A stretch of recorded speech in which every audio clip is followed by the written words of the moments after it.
था, लेकिन अब खुल के तालिबान के बड़े लीडरों ने भारत के एम्बेसडर्स के साथ मुलाकातें शुरू कर दी हैं।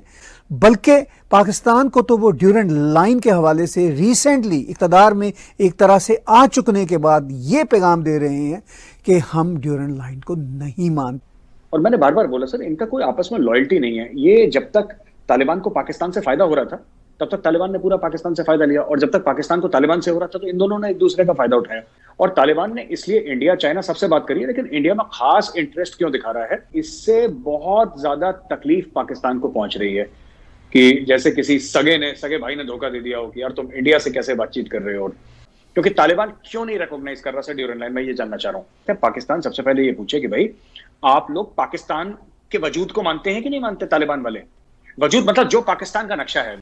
महीनों से तालिबान का भारत के साथ बैकडोर डिप्लोमेसी के जरिए राब्ता था, लेकिन अब खुल के तालिबान के बड़े लीडरों ने भारत के एम्बेसडर्स के साथ मुलाकातें शुरू कर दी हैं।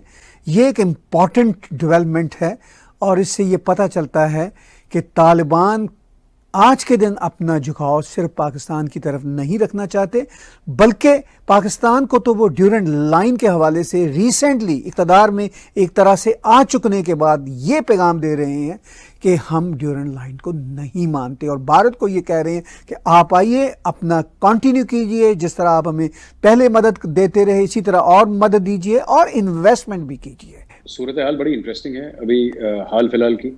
और अगर आप देखें कि जिस तरीके से तालिबान ने रीच आउट करा है, ये जो मित्तल साहब जो हैं हमारे एम्बेसडर, उनके साथ जो मीटिंग करी थी हमारे एम्बेसी में हुई थी मीटिंग है, और एक तालिबान की रिक्वेस्ट पे हुई थी। आपने भी सुना होगा दीपक मित्तल साहब जो एम्बेसडर हैं वहाँ पे। इंटरनेशनल रिलेशनशिप में जब भी बात होती है, इंटरनेशनल रिलेशन में, तो सब एक जिसको कहते हैं ना सौदेबाजी की बात होती है कि आप हमारे लिए क्या कर सकते हैं और हम आपके लिए क्या कर सकते हैं।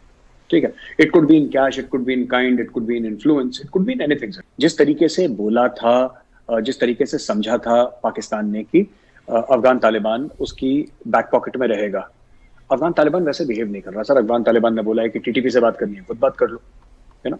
चाइना को बोला है कि अपनी अकलियतों का जो अकलियत है उनका ध्यान रखिए। So Taliban is not behaving like Taliban should. और मैंने बार बार बोला सर, इनका कोई आपस में लॉयल्टी नहीं है। ये जब तक तालिबान को पाकिस्तान से फायदा हो रहा था तब तक तालिबान ने पूरा पाकिस्तान से फायदा लिया, और जब तक पाकिस्तान को तालिबान से हो रहा था तो इन दोनों ने एक दूसरे का फायदा उठाया। अब ये थोड़ा है कि तालिबान को किसी से सत्ता लेनी है या पावर लेना है, पावर में तो खुद बैठे हैं, एटीएम बंद में पैसा नहीं है। अब ये पैसा कहां से आएगा? तो इन्होंने बात करी इंडिया से, जाहिर सी बात है। और तालिबान ने इसलिए इंडिया चाइना सबसे बात करी है, लेकिन इंडिया में खास इंटरेस्ट क्यों दिखा रहा है, क्योंकि तालिबान को एक चीज पता है कि ये ऐसा नहीं है इंडिया कि पैसे लगाएगा अफगानिस्तान में फिर बोलेगा कि ये गिरवी रख दो, ये हामिद करजाई इंटरनेशनल एयरपोर्ट गिरवी रख दो। सो अब उन्होंने बात करी आयरन ओर के बारे में, बड़ी जबरदस्त एक बात करी तालिबान ने कि जो लोहा जमीन से निकलेगा आप वो भी आप इंडिया को हम कॉन्ट्रैक्ट देना चाहते हैं, आप आइए और लोहा वोहा निकालिए। तो ये सब कर रहा है, इससे बहुत ज्यादा तकलीफ पाकिस्तान को पहुंच रही है कि जैसे किसी सगे भाई ने धोखा दे दिया हो कि यार तुम इंडिया से कैसे बातचीत कर रहे हो। भारत क्या करेगा जब तालिबान बार बार एश्योरेंस दे रहे हैं भारत को? तो भारत की तो रिलेक्टेंस रही है, तालिबान की आइडियोलॉजी की वजह से होनी भी चाहिए थी, लेकिन अब भारत क्या आपको करता नजर आया? कि भारत क्या करेगा ये तो नहीं पता है, लेकिन भारत को क्या करना चाहिए, मुझे ऐसा लगता है कि India should not trust the Taliban, India should not recognise the Taliban regime. However India should keep on engaging with the Taliban regime. आप अगर अफगानिस्तान में इंडिया अगर एक मॉरल स्टैंड ले लेता है, इंडिया अगर ये कहता है कि साहब हम नैतिकता पे बात करेंगे, ठीक है, और इंडिया कहता है कि हम तालिबान से बिल्कुल बात ही नहीं करेंगे, हम कोई कनेक्शन नहीं रखेंगे, ठीक है, आप मत रखिए, कोई और रखेगा।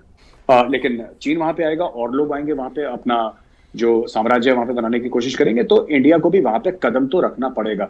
अब वो इन्वेस्टमेंट करके रखना है, अब वो पैसे डाल के रखना है, वहां पे अपने लोग डालने हैं, क्या करना है ये देखना पड़ेगा कि what India needs to do with this. But the fact of the matter is कि मुझे ऐसा लगता है कि India should engage with the Taliban. India is already engaging with the Taliban, वरना हाई कमीशन में क्यों बुलाते हैं स्टैनिकजाई साहब को, अपने sorry I beg your pardon, अपने एम्बेसी में क्यों बुलाते हैं उनको?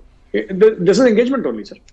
लेकिन एक और इंटरेस्टिंग एस्पेक्ट है, आप और मैं पहले भी कई बार में सब ये जिक्र कर चुके हैं, ड्यूरेंट लाइन के ना मानने पर रिसेंटली फिर तालिबान ने ये बात उठाई कि हमारे दोनों तरफ के परिवार बरादरियां लाइन के आर पार रहती हैं, तो हम ये ड्यूरेंट लाइन को नहीं मानेंगे, इस फेंस को नहीं मानेंगे। तो पाकिस्तान के लिए ये एक बहुत बड़ा चैलेंज है, आप इसको कैसे देखते हैं?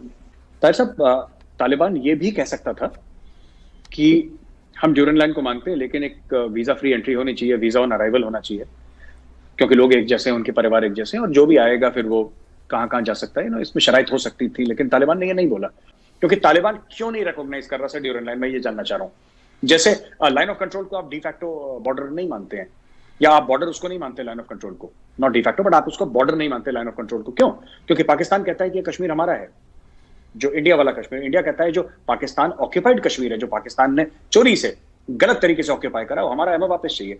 तो it is a contested line. Similarly ये क्या कह रहे हैं तालिबान कि Durand line is a contested line, क्योंकि वो मानते हैं, पश्तून मानते हैं कि खैबर पख्तूनख्वा वाला एरिया, इनफैक्ट अटक से लेकर अटक जो है ना, वहां से पूरा, जहां से आपको मरगला हिल से पूरा इस्लामाबाद दिखता है नीचे की ओर, वो पूरा एरिया मरगला हिल्स तक, उसके थोड़ा सा पीछे तालिबान कहता है कि पूरा का पूरा एरिया जो है it is part of our country. So वहां पे ये पाकिस्तान जो शामियाने बजा रहा था, जो बड़े गीत गा रहा था, भंगड़े लुडियां, ये सब जो प्रीमेच्योर सेलिब्रेशन पाकिस्तान में चल रहे थे, पाकिस्तान सबसे पहले ये पूछे कि भाई आप लोग पाकिस्तान के वजूद को मानते हैं कि नहीं मानते? तालिबान वाले वजूद मतलब जो पाकिस्तान का नक्शा है, वजूद तो क्या कराची पाकिस्तान में है, लाहौर पाकिस्तान में है, इस्लामाबाद पाकिस्तान में है, ये तो कोई, मैं भी डाउट नहीं कर रहा, ये तो है ही।